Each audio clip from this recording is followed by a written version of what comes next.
This is the Lone Crater YouTube. We hope this video helps. You start by proving access.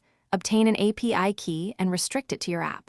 Install the official SDK or drop the script tag into your HTML so requests use a supported client. Once done, make sure to enable core services like maps, geocoding, and directions for your project.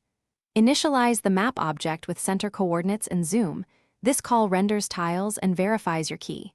You'll see console errors if something's wrong. Address those before proceeding to routing and markers. You now load your location data and make the map interactive. Convert addresses via geocoding to obtain lat, LNG pairs, then place markers with custom icons and info windows to display details. Once markers exist, attach event listeners for click and drag so users can interact. Use debouncing on frequent events.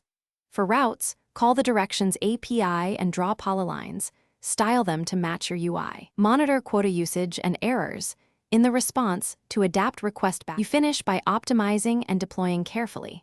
Cache geocoding results and cluster markers to reduce requests and improve performance. Lazy load tiles and avoid heavy redraws.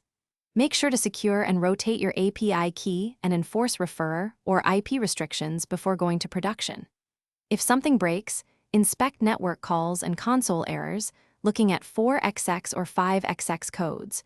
Retry with exponential backoff for transient failures. One quick troubleshooting tip: empty cache and test with an unrestricted key to isolate permission issues. Thanks for watching. Consider subscribing if we helped you.